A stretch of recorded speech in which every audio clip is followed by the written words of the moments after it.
In today's training, we're talking about how sacrifice will not bring happiness in your marriage. We're talking about sacrifice and the common misconception that by sacrificing in your marriage that you will actually be happier, which I would like to argue is false. So let's start by looking up the definition of sacrifice. According to the Cambridge Dictionary, sacrifice is to give up something that is valuable to you in order to help another person.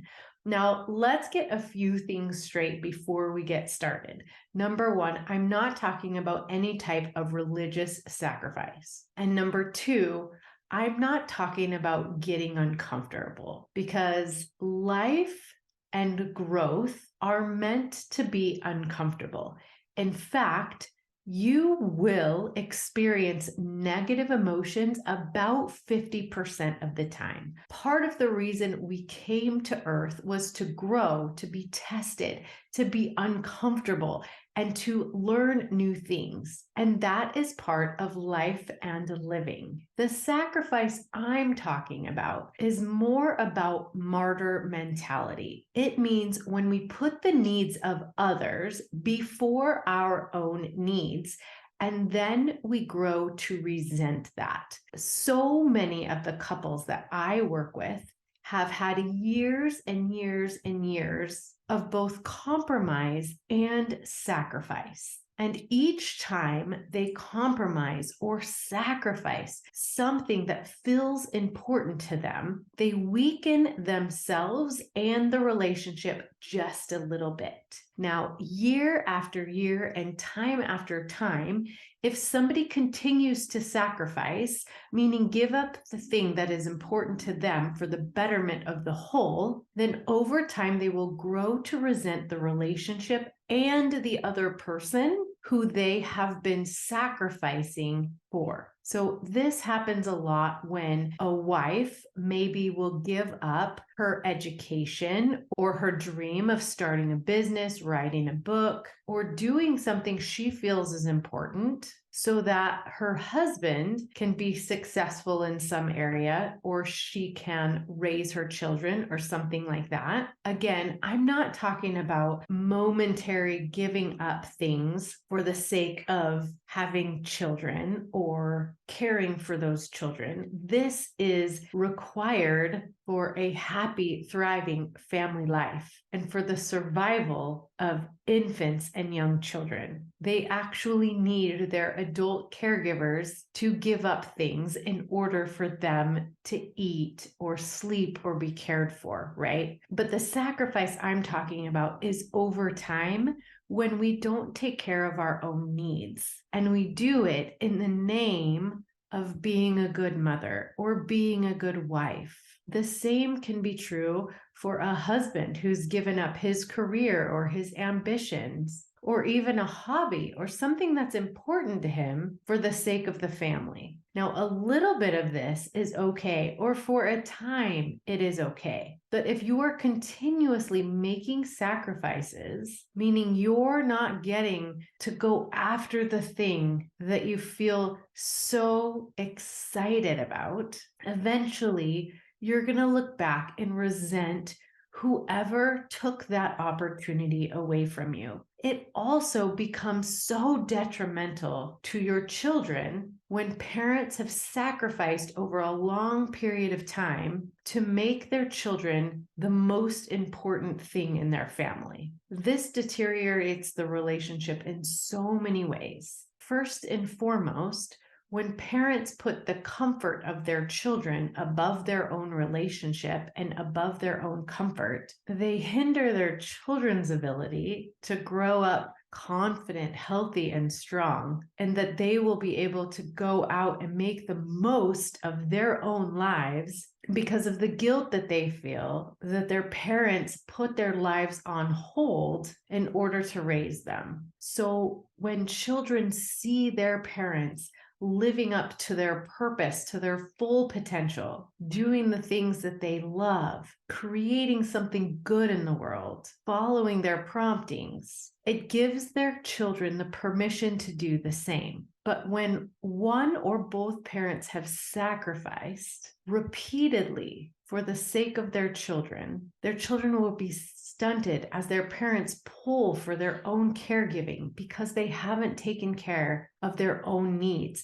and they haven't modeled the willingness to go after the things that are important to them. The biggest way in which sacrificing deteriorates the family system is when resentment is present. And resentment is super, super sneaky. We can say to ourselves, I'm giving this up for a greater purpose. And that works for a period of time. So again, if the sacrifices are small and equal and for a finite period of time, then it's good for each family member to learn to give up their own momentary comfort for the good of the family system. But if the sacrifices are sustained over time and they're not equal and they're not mutually beneficial, then resentment builds and builds and builds. And oftentimes resentment will sit there quietly until challenges or changes come into the relationship. This happens for so many of the couples that I work with when kids start to grow up and leave the home, or one or both partners is getting near retirement,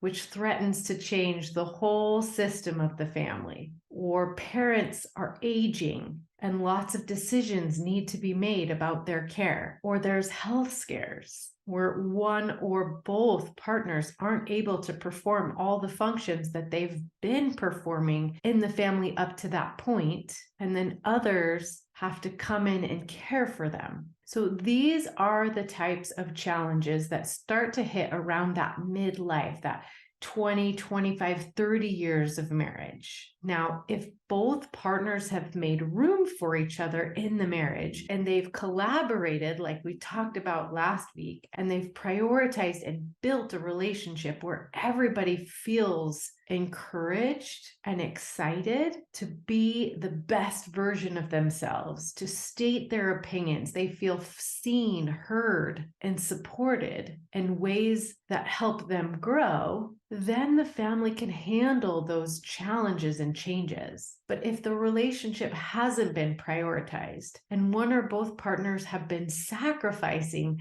the things that they really want to do, or ways in which they want to grow, or things they would like to experience, maybe like travel or activities or education. If they've been giving those things up for a long time, and then these challenges start to hit, and they see that maybe they might not ever have the opportunity to pursue these endeavors, that's when resentment rears its ugly head. And then all the distractions like children and careers start to lessen, and the couple is left with the idea that they might not even like each other. Statistics show that couples will wait 6 to 7 years in an unhappy, unsatisfactory marriage before they'll ever look for any type of outside help. Then by the time they go looking for some outside third party to help them see clear their relationship or develop skills in order to ditch that resentment, to connect and communicate better, they're faced with the decision of whether or not to start completely over with somebody else that doesn't have that shared history of resentment and sacrifice and compromise, or they can put in the necessary work. But by this time,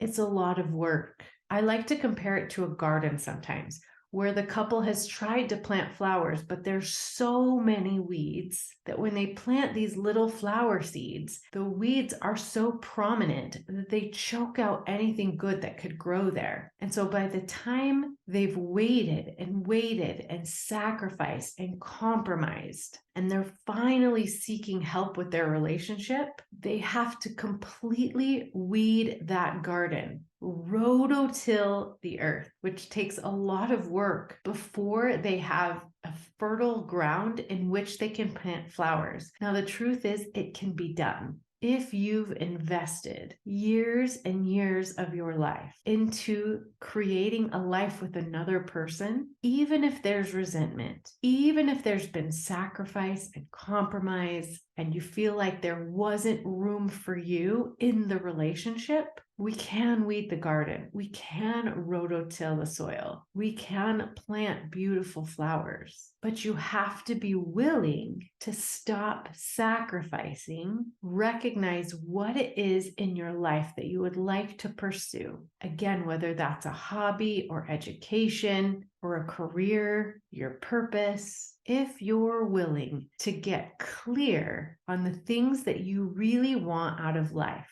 stop sacrificing and ask for what it is that you really want and make room for your partner to do the same, you can ditch decades of resentment and get busy writing that happily ever after, where both of you get to grow and learn and contribute and give and take from the relationship in order to become the very best versions of yourself. Versions of yourself that don't sacrifice, but freely give to the relationship by choice, not because you don't have any other options or you don't see any other way. This is a truly beautiful relationship. And when you pair that with your ability to write your own story, to flesh out the details and make your unique love story beautiful, not only to you, but to your children and grandchildren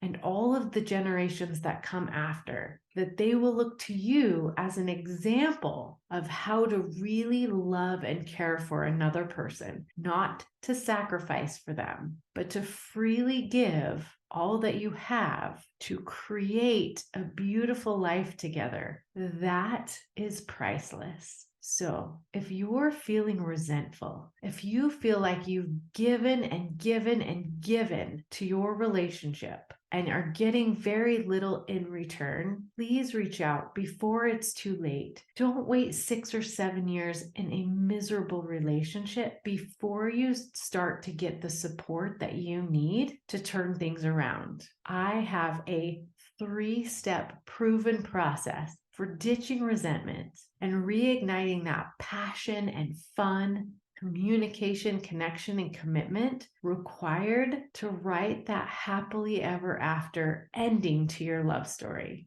So if you're listening to this training and you know you've been sacrificing too much and you feel the resentment, please reach out and book your free 30-minute relationship breakthrough call with me. You're just going to go to www.secretsofhappilyeverafter.com/apply. Find a spot on my calendar and let's talk about how you can stop sacrificing so much for this relationship. Ditch all the resentment that comes with that and get busy writing the story you want to be remembered for. That's my specialty, and I would be happy to help you do that. Be sure to subscribe to this channel and turn on the notifications so you don't miss any valuable intimacy trainings. And join us again next week, same time, same place. And until then, happy marriaging. To learn more ways to deepen your intimacy and strengthen your relationship, make sure you watch this video next